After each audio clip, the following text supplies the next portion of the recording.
Bismillah, alhamdulillah, wassallallahu wasallam atan kesesatan golongan Wahabiyah. Sebelum itu kita membahas tentang bagaimana kelompok ini tumbuh. Sebelum itu kita membahasnya mereka terhadap kaum muslimin. Bahwa golongan Wahabiyah ini adalah bukan sama sekali merupakan bagian dari Islam. Bahkan lebih dari itu, golongan Wahabiyah ini adalah dirancang, dirakit, tujuannya adalah untuk menghancurkan dakwah Islam, untuk memecah kalimat mereka terhadap pemimpin Britania atau mata-mata Inggris yang dinamakan dengan Jeffrey Hamper. Itu berkata di dalam buku tulisan kesehariannya itu tentang Muhammad ibn Abdul Wahhab. Jeffrey Hamper mengatakan, saya telah mendapatkan di dalam Muhammad ibn Abdul Wahhab kesesatan yang terselubung. Karena sesungguhnya Muhammad ibn Abdul Wahhab itu adalah penuh dengan ambisi, keberanian terhadap masyayikh yang sezaman, merupakan titik yang menjadi pusat perhatian Jeffrey Hamper ketika mendapati Muhammad ibn Abdul Wahhab, perintis golongan Wahabiyah. Nah, kemudian setelah mengetahui ini, Jeffrey Hamper kembali setelah bertemu dengan Muhammad ibn Abdul Wahhab, kembali ke Inggris.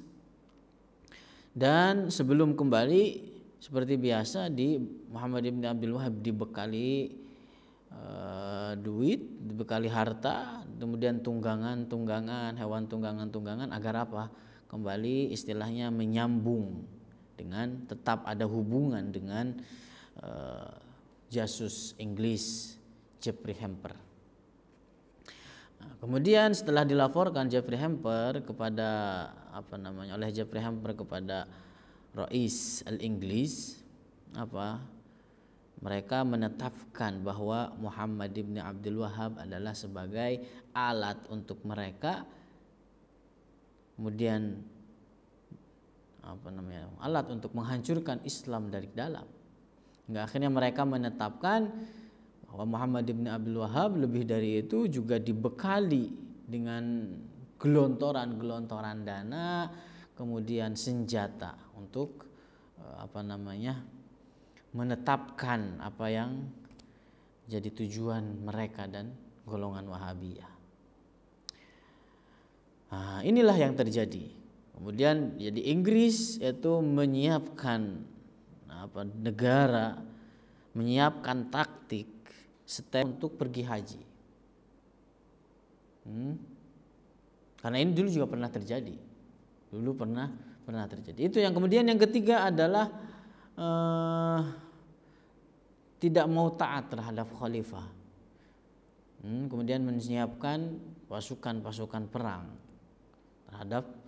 untuk memerangi khalifah tersebut.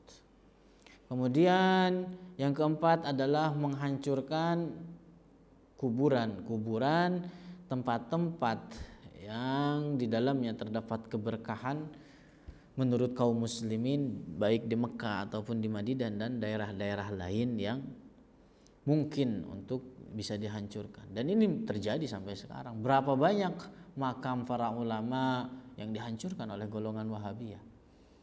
Al-Imam An-Nawawi di Suriah, makamnya hancur oleh golongan Wahabiyah, dan banyak ulama-ulama lainnya yang tidak selamat dari kekejian golongan Wahabiyah. Kemudian yang kelima adalah menyebarkan kehancuran, menyebarkan akar terorisme, menyebarkan teror di kalangan umat Islam sebisa mungkin. Kemudian yang keenam adalah menyebarkan Quran